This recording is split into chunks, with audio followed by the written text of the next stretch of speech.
avant pour se retrouver. Luna, va voir c'est quoi le nom de la rue. Rue d'Istron. Hey, fille, on dirait qu'il y a quelqu'un qui nous espionne, là-bas, derrière le bloc. Ben non, voyons, ça doit être ton imagination. C'est pas un écliptique, Thomas. On voit rien. Passe-moi le nom de pas, ça va peut-être aller. Ah, j'arrive pas à trouver la rue. Et que ça va mal. Essaie donc de la trouver, toi, au lieu de chialer. Bon, il est au nord.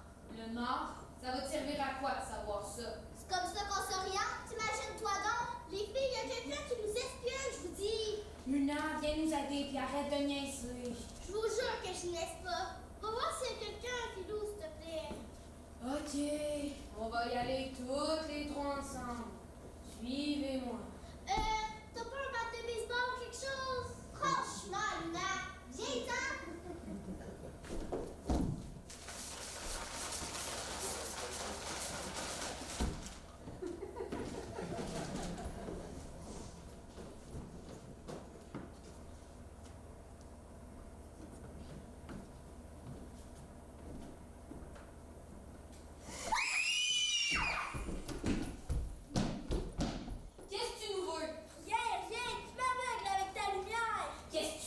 D'abord, Je suis sortie en cachette de chez moi. tu nous espionnais. Non, je me demandais juste où aller, c'est tout. Inquiétez-vous pas. Enchantée, moi c'est Betty. Enchantée, moi c'est Luna.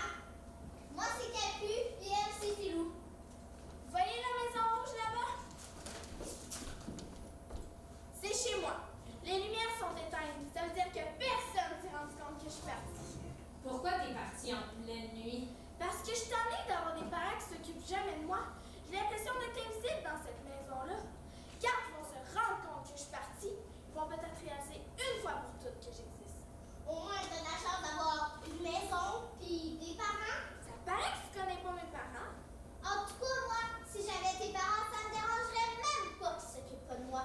Ça me rendrait heureux juste de savoir qu'ils sont là, même s'ils sont pas parfaits. Ils sont toujours sur mon dos puis ils toujours non à tout ce que je leur demande. Est-ce qu'ils te laissent prendre un bain avec de la mousse? Ou de manger du dessert. Ou de dormir dans un grand lit avec plein de place? Oui, évidemment. Wow. Un grand lit avec plein de place juste pour toi? Moi, je dois partager mon lit. Mais c'est pas grave, parce qu'au moins, on peut se réchauffer quand on a froid. Puis même si j'ai jamais pris de bain avec de la mousse, il reste quand même un peu d'eau chaude chaque fois que je prends ma douche. C'est déjà mieux de l'eau froide. C'est vrai ça, il paraît que dans la vie, il faut toujours voir le bon côté des choses. Ouais, c'est bien beau tout ça, mais qu'est-ce qu'on fait maintenant? Vos parents doivent s'inquiéter, non? Vous ne rendez pas à dormir chez vous? Non, c'est une longue histoire.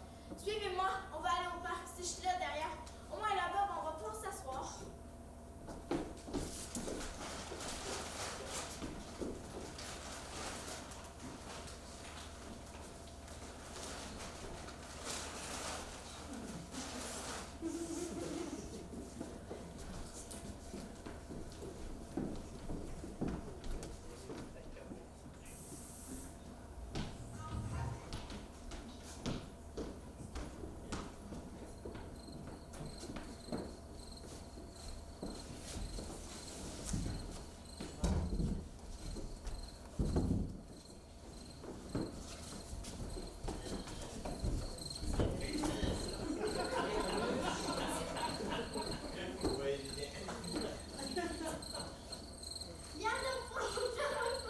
Cool, il reste des bûches dans le foyer.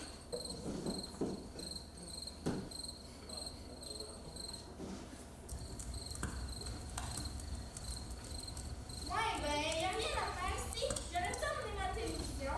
Pas besoin d'une télévision pour s'amuser. Je sais ce qu'on va faire. On va se raconter une histoire. Bonne idée! Se raconter une histoire, c'est pas un peu bébé comme idée. Jamais de la vie. Il y a rien de mieux pour s'échanger d'idées. On peut imaginer tout ce qu'on veut. Vas-y, essaie. Je sais pas quoi raconter, moi. Tu vas voir, je vais commencer. Il y était une fois, dans un pays lointain, un grand et malheureux chevalier. L'inégalable Don Quichotte de la Mancha. Après son ami et fidèle qui est Sancho Panza. Vas-y, c'est à toi. Allez, continue. Ok. Ils avançaient tous les deux sur la plaine. Soudain,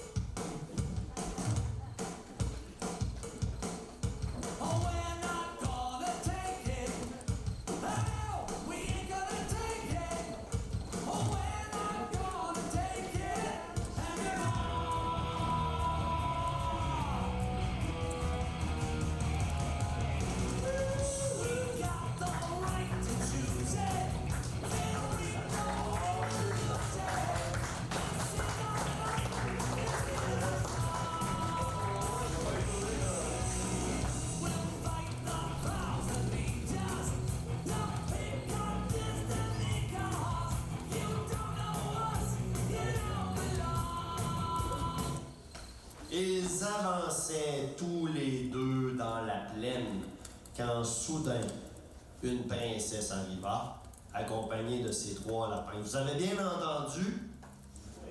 Hein? Pardon? Êtes-vous là? Ah, c'est beaucoup mieux, ça. C'est à qui, là? C'est à qui le tour? Rosalie? Alison? Christophe? Gabriel? Go! On fait feu!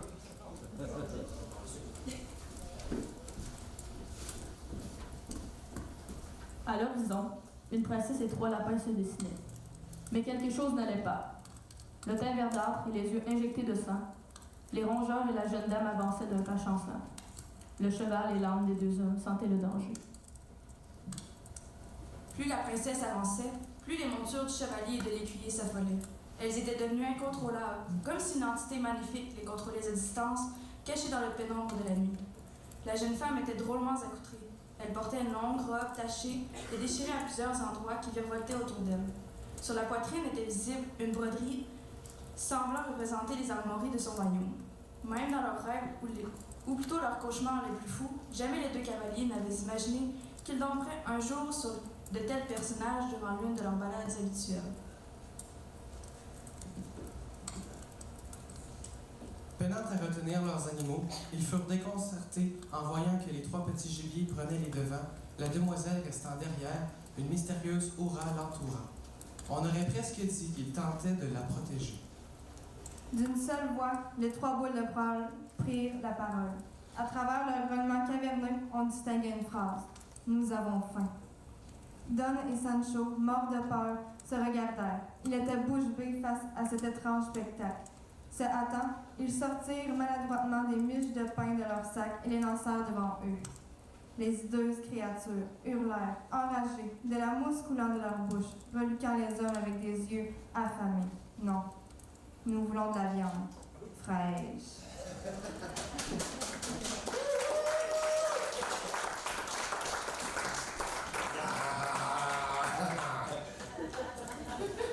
Ça fait une belle transition pour des cadavres exquis. Jean-Luc, Anne-Marie, Audrey, Jason, c'est votre tour. Venez-vous-en.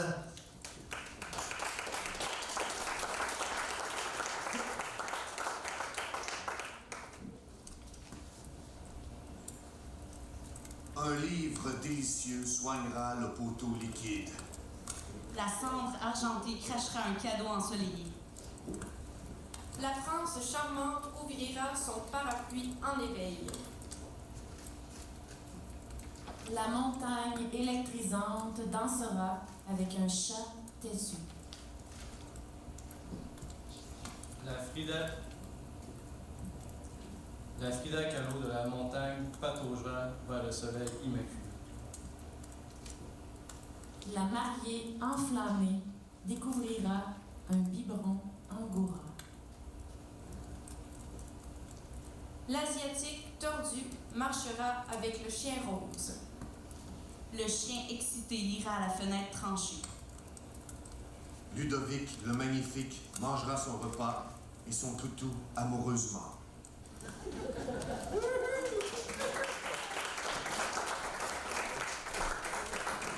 Super, bravo Yann.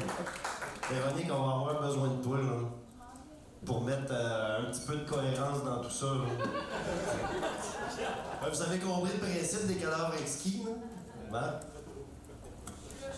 On est chanceux de t'avoir avec nous autres, Véronique, autour du feu. Méchante à donc, ben, hey, t'allumes un feu d'un parc, oups, il y a Véronique Bilodeau qui arrive avec sa guitare. Les guitaristes, on est toujours là autour des feux. Il y a toujours un guitariste qui apparaît autour d'un feu par un soir de pleine lune. Hein. C'est à surveiller cet été, dans les alentours d'Amqui. Je vous présente une chanson aujourd'hui que j'ai écrite à l'École nationale de la chanson en 2014. C'est une chanson que j'ai écrite en fait quand j'avais beaucoup de frustration à l'intérieur de mon petit cœur. Et tout ce qui a pu sortir, c'était comme une espèce de remerciement à tous ceux qui endurent mon caractère de Rimousquoise. Parce que vous savez, quand on est Rimousquois, on a un fort caractère. Et c'est pas toujours le fun pour tout le monde, mais on est gentil. En tout cas, bref. Hein?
Ça se peut pas, ça.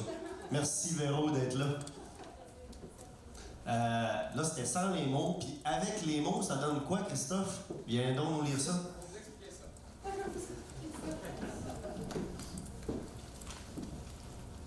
Les mots sont partout dans nos vies.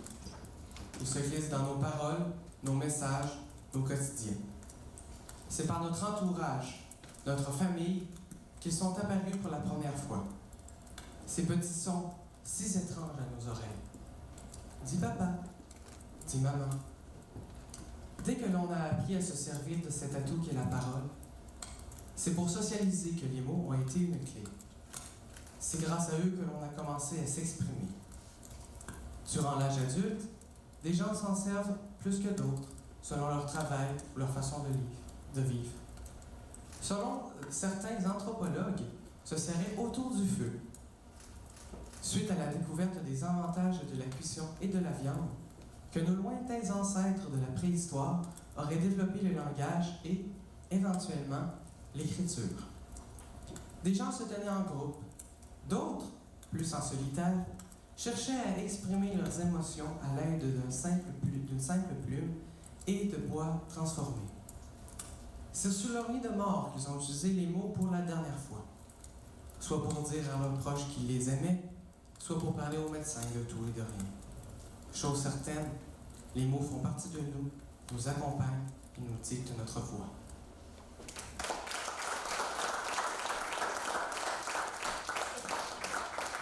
Bravo, Christophe, merci. Geneviève, lâche-toi le Kodak. Viens-t'en. Il est jamais bien loin.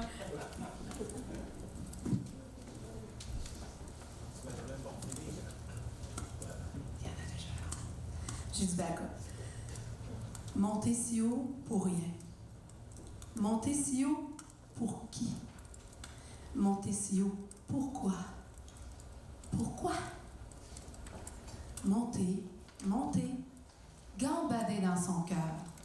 Monter, monter, cueillir des fleurs. Monter si haut pour rien. Monter si haut pour qui? Monter si haut pourquoi? Pour qui? Être au top. Voir comment est le monde. Ne plus pouvoir monter. Traitise, hantise. Monter si haut pour rien. Monter si haut pour qui? Monter si haut pourquoi? Pourquoi? Pour s'écraser avec fracas, confronter ses démons, se défaire de ses illusions, ramper, pleurer. À quoi bon monter?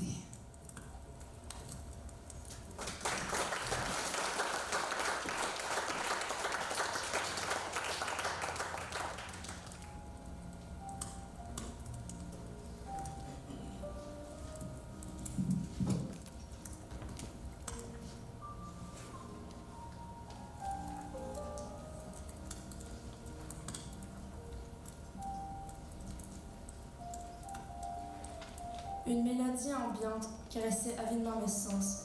Elle insistait avec ardeur, voulait-elle transmettre ses faveurs ou bien nous inspirer un nouvel air? Tout cela me coupait le souffle.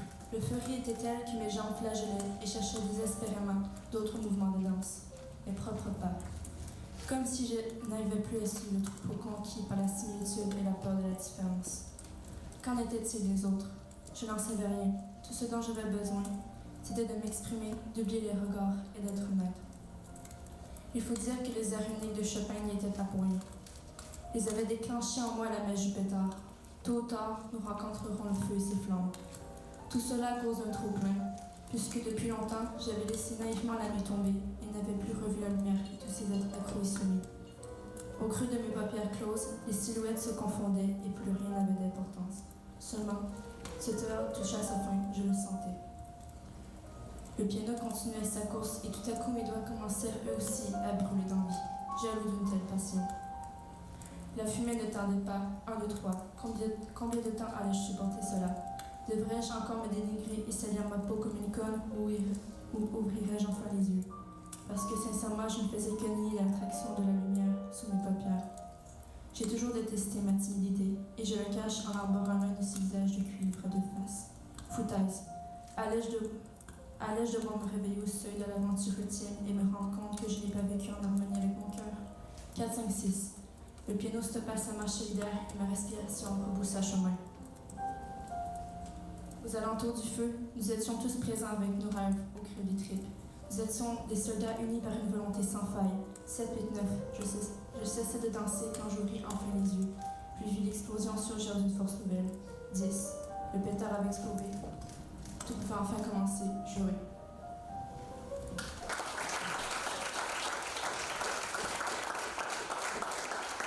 Nelly Arsenault.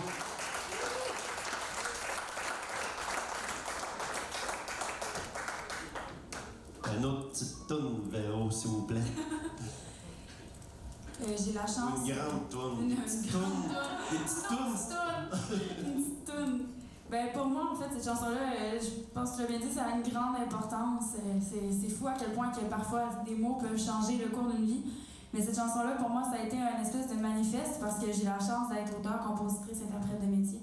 Donc, ça m'a vraiment permis de mettre des balises à ce que j'étais capable d'accepter et non dans le cadre de mon métier. C'est un J'ai tout mon temps.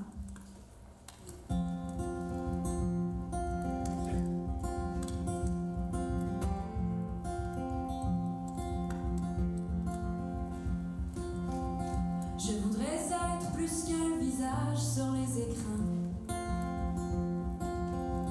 qu'on reconnaît mais qu'on ne connaît pas vraiment, qu'on remplace trop facilement et qu'on oublie avec le temps.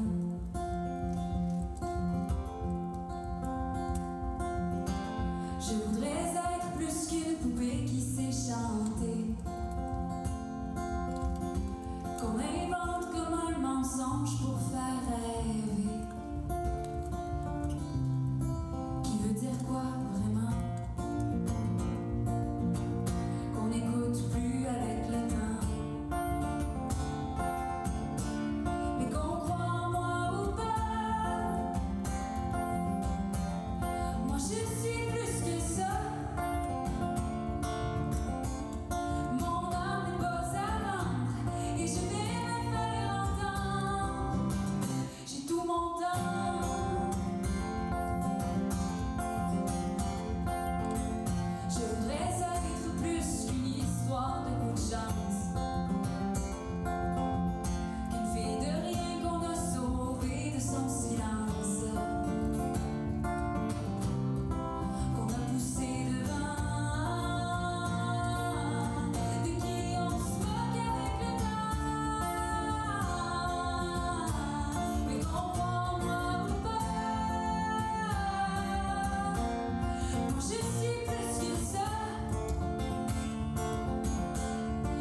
avez-vous comme un wow, là?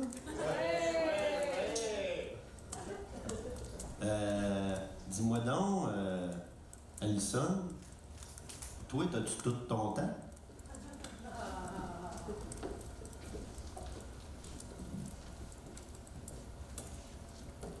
Pourquoi le temps avance-t-il si vite? Pourquoi les scientifiques passent-ils leur temps à nous comparer à ces mangeurs de puces appelés singes? Nous pourrions descendre des canidés, devenir de vrais chasseurs tels les loups, chassant leurs proies, le soir au soleil couchant. Nous n'avons pas de temps. Nous ne prenons pas le temps de perfectionner ce que nous souhaitons être. Nous coulons lentement vers le fond de l'océan par manque de temps. Chaque heure et chaque minute deviennent des contraintes. J'aimerais passer ma vie à écrire comment nous découvrons le monde, cet endroit si spécial et mystérieux à la fois. Qui sera là pour raconter aux générations futures qui nous étions autrefois? Qui leur présentera chaque parcelle de ce monde qu'on néglige encore trop souvent? Jamais personne ne le fera, simplement par manque de temps. Courons rattraper ces tic-tac que nous avons perdus pour ne pas finir étouffés par ces grains de sable qui s'écoulent soliés. Nous mourrons étouffés par ce sable, une mort lente et douloureuse, prenant beaucoup trop de temps.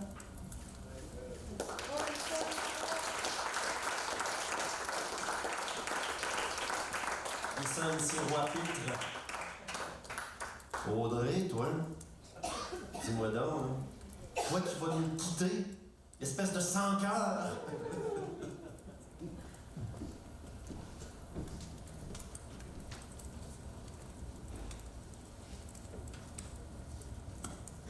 À toi, Amkoui. Je te remercie pour tous les moments que nous avons passés ensemble.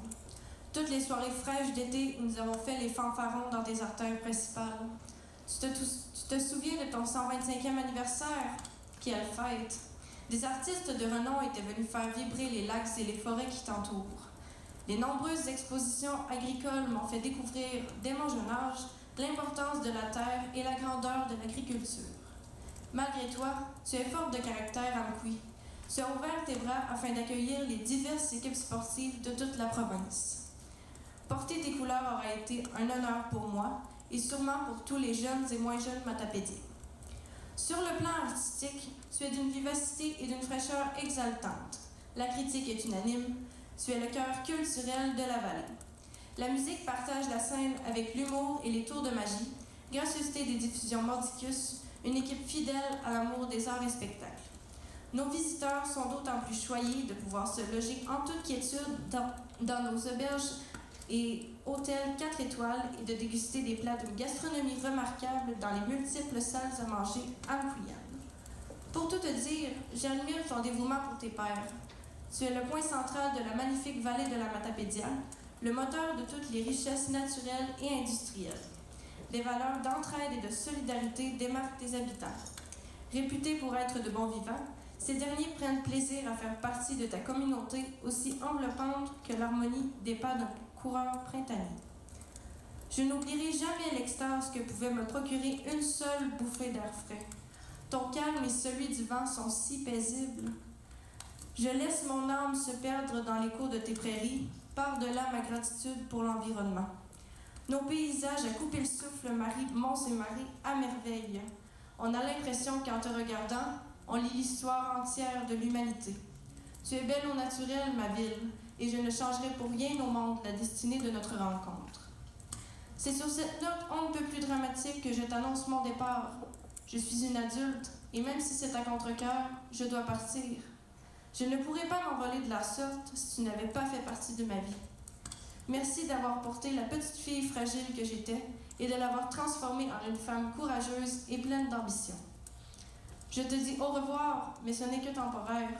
Je descendrai les flots de la rivière dans ma barque remplie de surprises et de découvertes vers le monde des gens accomplis. Je reviendrai me faire bercer par ta joie d'exister. Amkoui, c'est là où l'on s'amuse, mais c'est aussi là où l'on crée notre identité.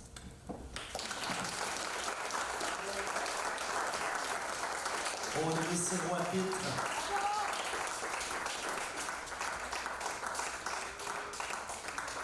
Dites-moi donc, les filles de la Ribambelle, avez-vous assez veillé, là, à votre avis? Ça serait pas le temps de rentrer à la maison? Il me semble qu'il commence à être tard. Hey, mais merci beaucoup! Merci beaucoup! On les applaudit! Oui, ça veut dire, là. Oui, c'est ça. C'est beau, les filles. Vous pouvez sortir par là, là. Tout va bien aller.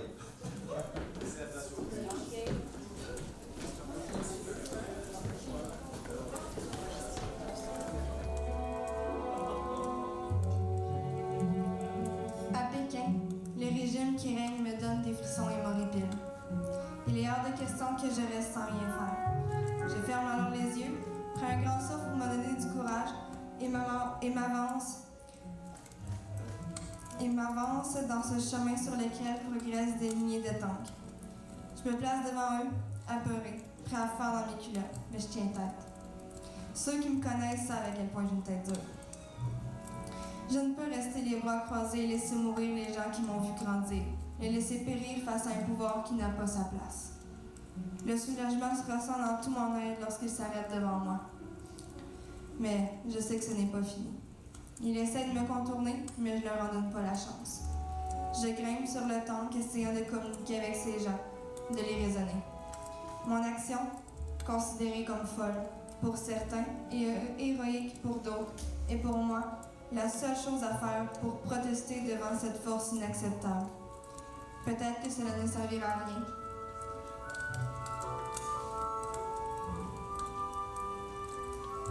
Peut-être qu'au contraire, cela changera tout.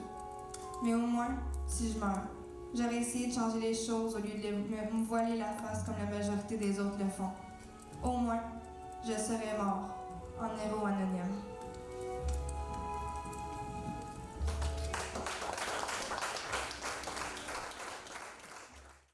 Pour le prochain numéro, qui est une version humoristique, ce qu'on est en train de voir, je vais demander à Amélie, Jason, puis Christophe, venez-nous donc nous faire un petit doublage américain, là.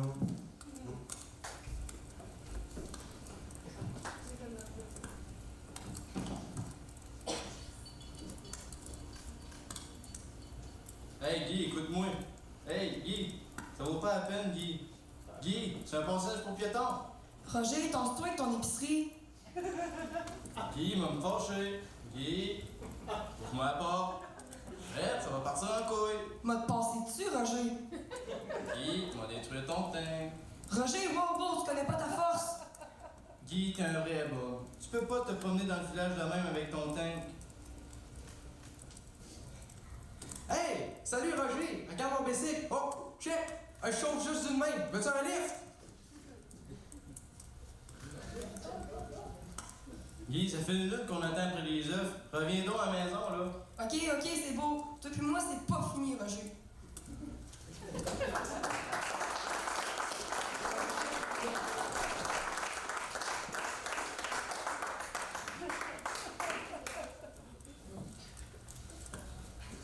Rosalie, toi, t'as une autre version.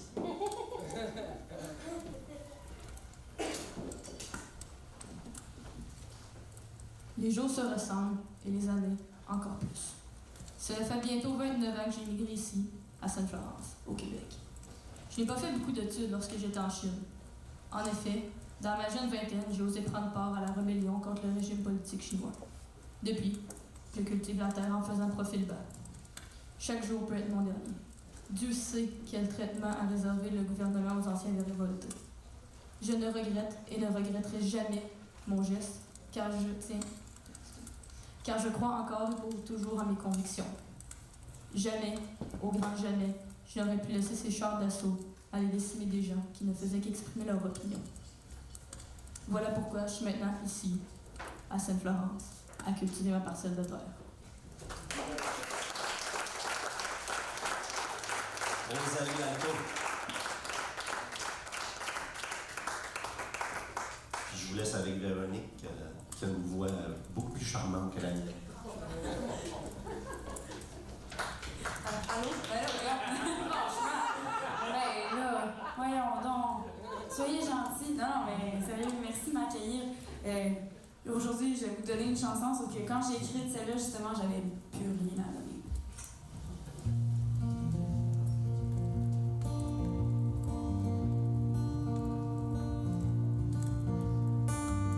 J'ai pas envie de me lever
T'as pas trop chaud, sur le bord du feu? Il me semble que tu serais bien mieux au micro.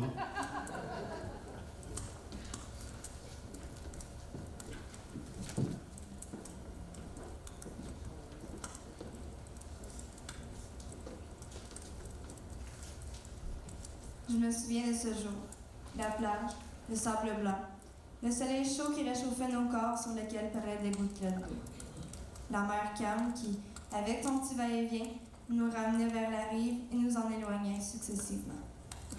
La douce brise qui venait refroidir nos corps bouillants. Je me souviens aussi de la douce musique qui jouait sur le téléphone des gens qui étaient étendus à 2 pas de nous. Tout était parfait. Tout allait être parfait. Mais ce bateau est arrivé. Lorsque je ferme les yeux, je les vois encore descendre avec leur âme et dès lors commencer à faire feu. Moi qui m'étais éloignée de la berge afin de visiter un peu les lieux, je me mis aussitôt à ta recherche. Je ressens encore la douleur et j'entends aussi le son que la balle a fait lorsqu'elle a percuté ma jambe droite. Lorsque je garde les yeux fermés trop longtemps, je vois le sang, des gens qui courent et d'autres qui meurent. Lorsque je suis trop longtemps dans le silence, celui-ci est comblé par les cris et les coups de feu qui résonnent dans ma tête. Je me souviens aussi de l'espoir qui avait comblé cette affreuse peur lorsque je t'avais aperçu sur le bord de l'eau. Ton regard avait croisé le mien, sans vraiment s'en rendre compte. Nos jambes s'étaient mises à fouler le sol à grande vitesse. J'ai eu le temps de te prendre dans mes bras. Quelques secondes. Seulement quelques secondes. Une balle m'a traversé l'abdomen et atteint ton cœur. Nous sommes tombés. L'eau qui nous atteignait emportait notre sang avec elle. La douleur, cette douleur, je la sens encore. Certes celle de la blessure, mais surtout celle que j'ai ressentie lorsque tes yeux se sont éteints, au même moment que ta vie s'envolait. J'aurais voulu voler moi aussi, mais malheureusement, la balle n'avait que traversé mon corps sans vraiment atteindre des organes nécessaires à ma survie. J'aurais pu aussi me vider de mon sang, mais ils m'ont trouvé à temps. L'homme que j'étais cette journée-là n'est plus vraiment celui que je suis aujourd'hui et sera probablement différent de demain. Mais en t'éteignant, tu as emporté cette personne que j'étais. Aujourd'hui, je suis l'homme déchiré par la mort et les fantômes. Sur la plage où ma descente vers l'enfer a commencé, je tiens dans mes mains ce qui aurait dû se passer cette journée-là. Une bague fine en or blanc avec un petit diamant noir et inscrit à l'intérieur « Por siempre », pour toujours. Cela fait 1 an que je tiens cette bague dans mes mains, avec l'espoir qu'un jour, je pourrais te la passer au doigt. Un espoir vain, je le sais bien aujourd'hui. Je m'approche avec une démarche boiteuse, un souvenir de cette journée, et je regarde l'eau. Je ferme les yeux, inspire profondément, et du plus fort que je puisse, peut-être la force de la rage contenue trop longtemps, je lance cette bague, signe de l'amour que je te porte encore. À cet instant, j'ouvre les yeux à nouveau et la regarde disparaître dans les flots. Maintenant, le sang qui avait autrefois coulé et la marée qui l'a emporté sont enfin réunis par cette bague. Pour toujours. Je recule tranquillement et tourne le dos à cet endroit. J'avais raison. Demain, je ne serai plus le même homme qu'aujourd'hui.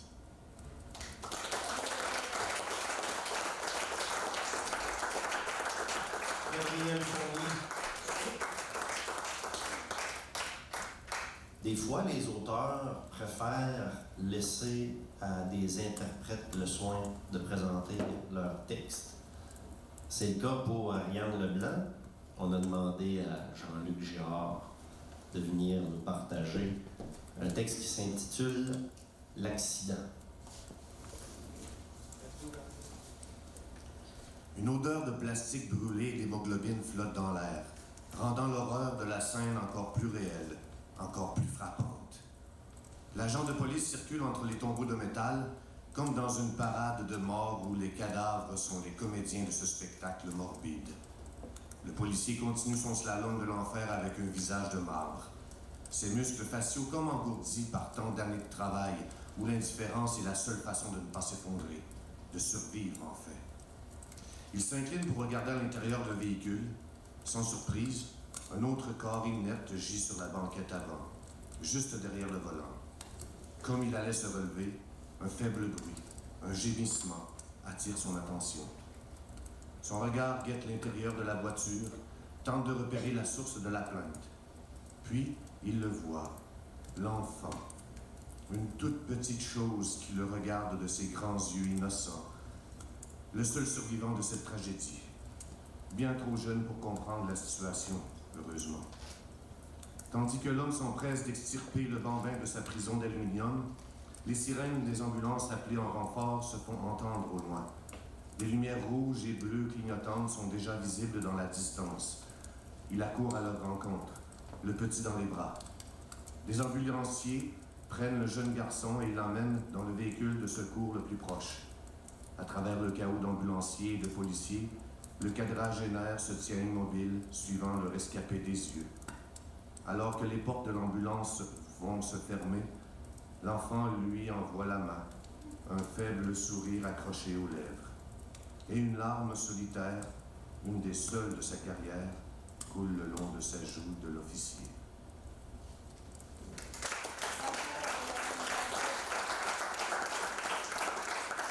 Ariane Leblanc.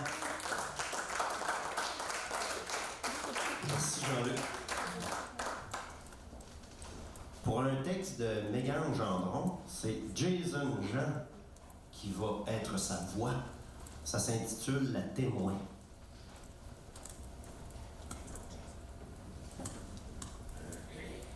Le ciel est noir, aussi noir que les bains, que du charbon.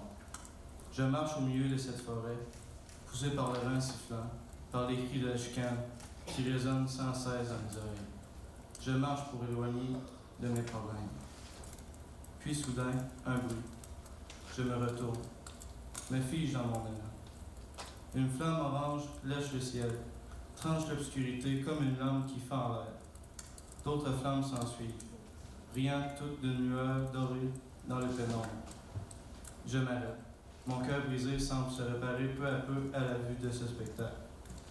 Puis soudain, d'autres couleurs apparaissent. C'est une explosion de couleurs, sur un fond noir. Mes yeux n'en peuvent plus, d'autant de beauté. Il y en a du bleu, aussi clair que celui de l'océan. Il y en a du jaune vif, comme celui du soleil. Puis du rose, du vert. Ce sont des gens, une multitude d'hommes, de femmes et d'enfants enveloppés d'étoffes colorées entourés d'un feu de camp. Ils parlent, rient, semblent bien plus heureux que quiconque que j'ai rencontré par le passé. Ils dansent sans musique.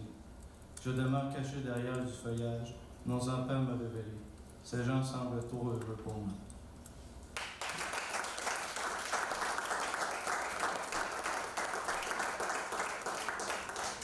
Merci Jason. C'est un texte de Mégane Gendron. Alison,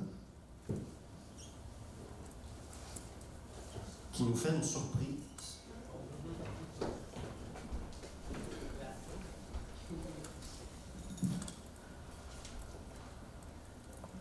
Cette touche froide que vous avez reçue en plein visage en voyant le mien, cette différence qui me tire vers les bas-fonds, attendant le dernier souffle de cette bataille, elle qui m'éloigne de mes semblables comme les deux pôles, pourtant les agrippant à moi comme si j'étais dépendante à leur survie. Je suis un oiseau aux ailes brisées en guise de liberté. Je suis à la recherche de cette clé qui me libérera de cette cage qui aura eu raison de moi durant toutes ces années. Je le sais qu'au fond, je terminerai ce combat au plancher, mais avec ce sentiment de fierté d'avoir pu prouver aux autres que dans la vie, il ne faut qu'un étincelle de volonté pour pouvoir tout changer.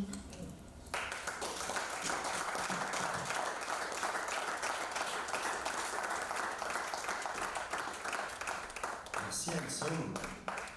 Pas qu'est-ce que t'en penses, Véro, mais c'est comme si on avait arrangé la patente pour faire la transition vers ta chanson Moncton. Tu trouves pas, toi?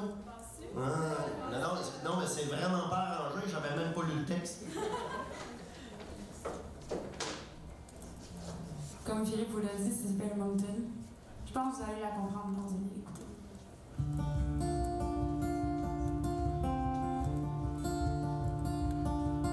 Je suis partie pour Mountain, tu comprenais pas pourquoi. Ça use le char, puis ça coûte cher. Je suis partie pour Mountain, rien dans les poches, trop dans la tête.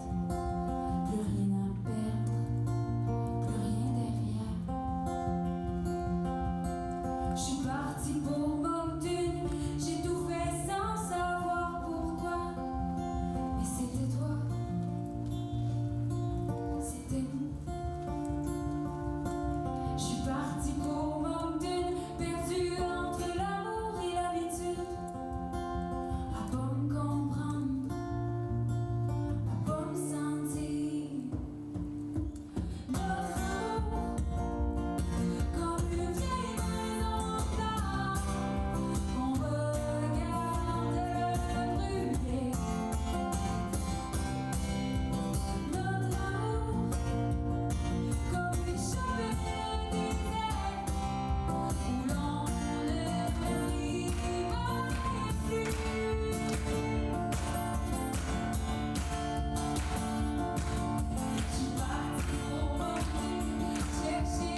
As-tu apporté des disques, Véronique?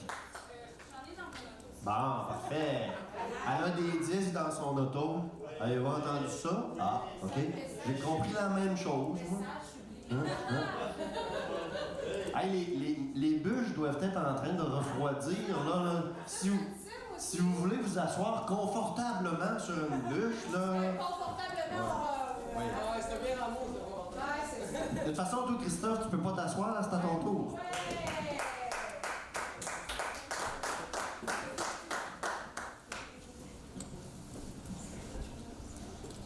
Je me rappelle un vieux souvenir.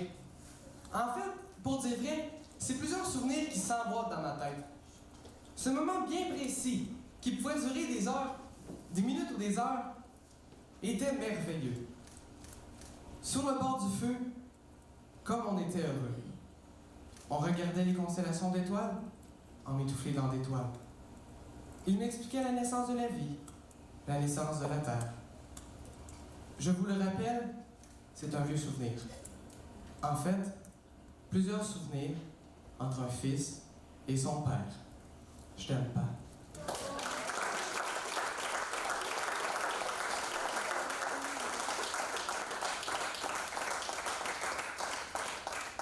Nous autres aussi, on t'aime, Christophe Moquin. Hey, là, on va avoir un duo. Ouais, un duo. Gabriel, Audrey, c'est votre tour. Prenez le crachoir.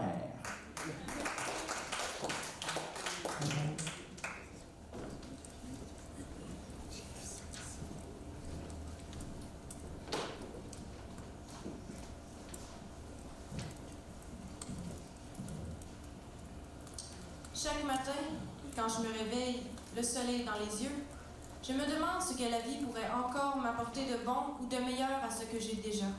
C'est vrai, chaque matin, j'ai le sourire rayonnant de deux parents qui s'aiment et d'une sœur qui a survécu aux batailles de la vie. Rendue à l'école, un troupeau de gens qui m'aiment d'un amour réciproque et des enseignants attentionnés à mon cheminement scolaire n'attendent que moi. Moi, chaque matin, je me réveille dans l'ombre des nuages tellement opaques qu'aucun rayon de soleil ne les traverse. Je descends dans la cuisine, où se trouve un seul de mes parents, accompagné des chamailleries incessantes de mes frères et sœurs. Rendu à l'école, même entourée d'une foule de personnes, je me sens seule. Seulement quelques mots échangés par politesse viennent briser cette solitude ancrée en moi. Tout va pour le mal. Bien.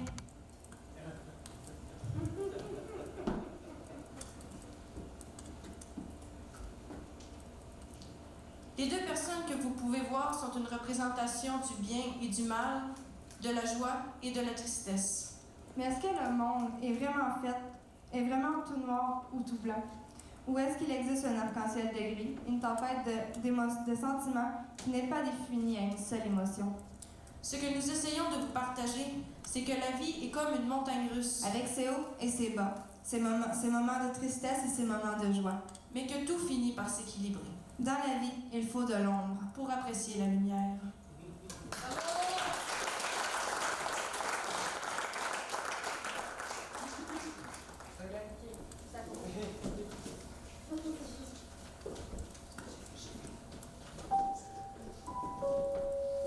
Je veux saisir le moment présent.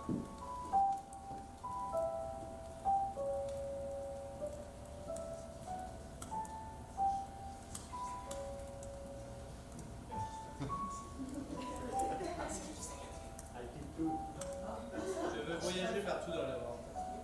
Je vais découvrir de nouvelles cultures. Je veux danser ce soir. Je vais chanter! Je veux devenir pharmacien. Je vais fournir les efforts pour y arriver. Je vais dormir et rêver. Je veux un vrai partage de richesse. Je vais apprendre tout plein de langues. Je vais écrire un livre. Je vais écrire un livre. Je veux du nouveau.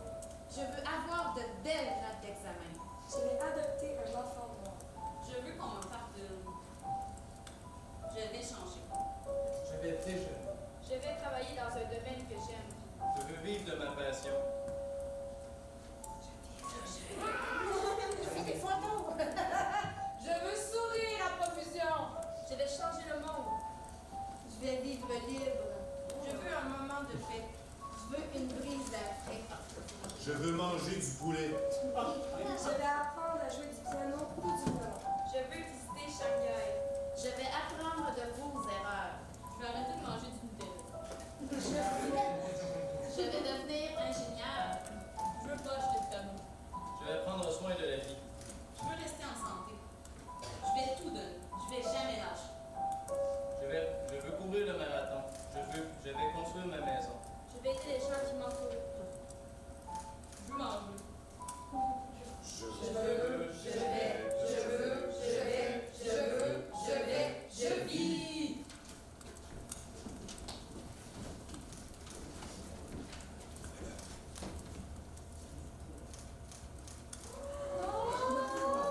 Donne-moi donc un petit peu de lumière, Mathieu, s'il te plaît. Oui, vous avez compris assez rapidement que c'était moi le personnage mystérieux. Hey, un grand bravo, un grand merci. Je vous aime beaucoup. Je veux que vous le sachiez. J'ai passé un hiver extraordinaire avec vous autres. Puis là, aujourd'hui, c'était le grand jour. On a partagé ça avec la communauté. Je suis très fier. Très fier.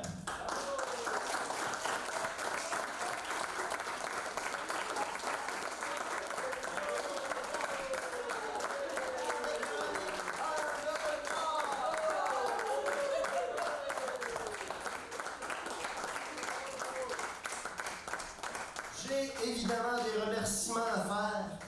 Alors, merci au Salon des mots, qui dans le fond a été l'étincelle qui a été à l'origine de tout ça. Merci à Mathieu Mercure de la Captive. Merci à la commission scolaire des Monts et Marais. Un grand merci à TVC de la Matapédia, qui est représenté ici par Émilie Boulet-Chouinard et les jeunes du VALS TV Cinéma. Merci la gang. Bon, là, avec le feu, tout ça, j'ai chaud de viande. Mais là, lui, il essaie de s'en sauver. Non, mais c'est parce que j'avais dit... elle est tout le temps de même. Elle est tout le temps de ma parole. Mais c'est parce que, tu sais, je regardais ça, là. Il y a le recueil de textes. Jamais, à nulle part, il est mention de Philippe Garon. C'est lui qui l'a monté, là, le recueil, hein? Et c'était une priorité pour lui que le travail, ceux qui soient dans la lumière, dans le fond, ce soit les élèves. Mais, écoutez-moi, là, je voyais ça gros, ce spectacle-là. À un moment donné, j'ai fait, OK, là, il y a trop d'éléments, là, c'est comme, je veux pas prendre les décisions. Fait que Philippe, il a pris la balle au bon. Il a dit, ben moi, si ça ne vous dérange pas, je peux être le directeur artistique du spectacle. Philippe, grand Manitou, sans toi, ça prend quelqu'un pour guider ces belles brebis. Philippe, merci. J'aimerais les jeunes qu'on lui donne une bonne main d'applaudissements.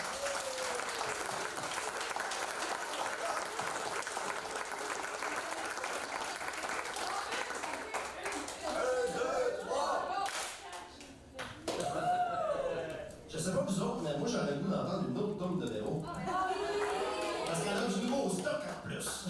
Oh Véronique, t'es tellement un plus dans notre spectacle. Merci.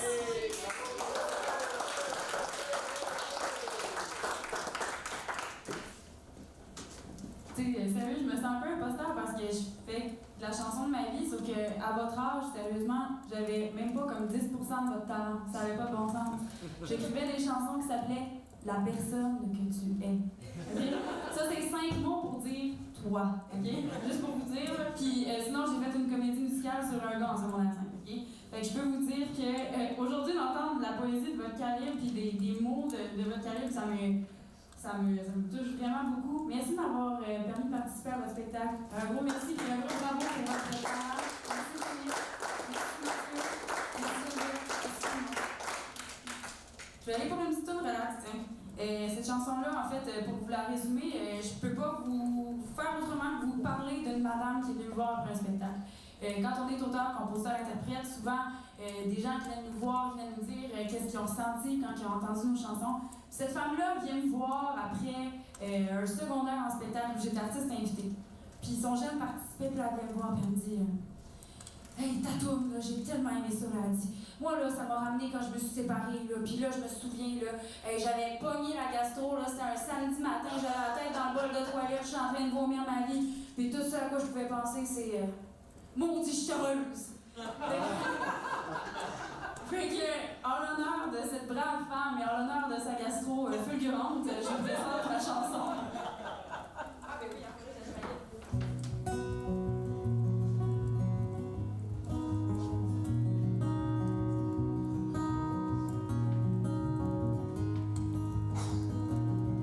Je n'ai plus d'amis que les murs blancs de mon appartement.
Certains mangent pour se nourrir, d'autres s'en privent.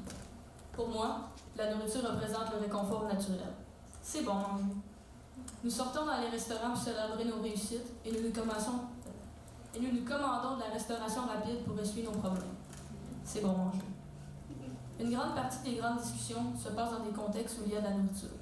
Les fêtes de Noël, par exemple. Que seraient les festivités de Noël sans nourriture? C'est bon manger. Quand on me parle de cette fête, j'imagine déjà ma famille et moi devant les boulettes à la viande que ma mamie prépare pour cette occasion, ou le pain aux épinards de ma mère. C'est bon manger. Je parle de grandes discussions, mais nous pouvons aussi parler de grandes déclarations. Combien de demandes en mariage ont été faites dans des restaurants? Beaucoup. C'est bon manger. Si vous me connaissez, vous savez à quel point la nourriture occupe une grande place dans ma vie. Ça passe du processus de préparation à celui de la dégustation. C'est bon manger. Tout me plaît dans cet univers, autant la malbouffe que la gastronomie ou la nourriture santé. La preuve, je veux devenir diététiste. C'est bon manger.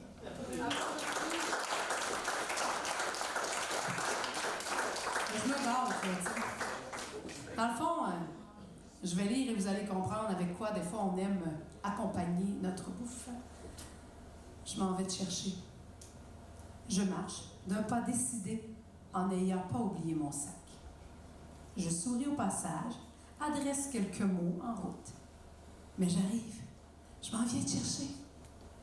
J'espère que tu seras là, car j'ai vraiment besoin de toi. J'ai eu une grosse et une dure semaine, et j'ai besoin de décompenser. Tu m'aides si bien à y arriver. Je suis arrivée. T'es là. Je suis heureuse de te voir. Ça m'apaise déjà. Tu ne parles pas beaucoup? Il faudra que je te pousse à t'ouvrir. Tu es avec moi. On part direction la maison. Bientôt, nous serons tous les deux loin des regards. Je pourrais m'abandonner à toi et tu te livreras à moi en retour. Nous sommes arrivés. J'allume le poêle. Je tamise la lumière.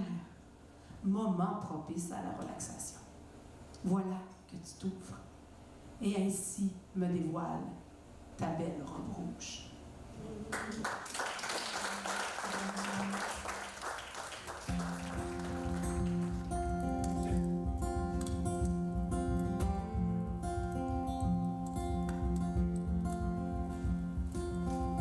Je voudrais être plus qu'un visage sur les écrans.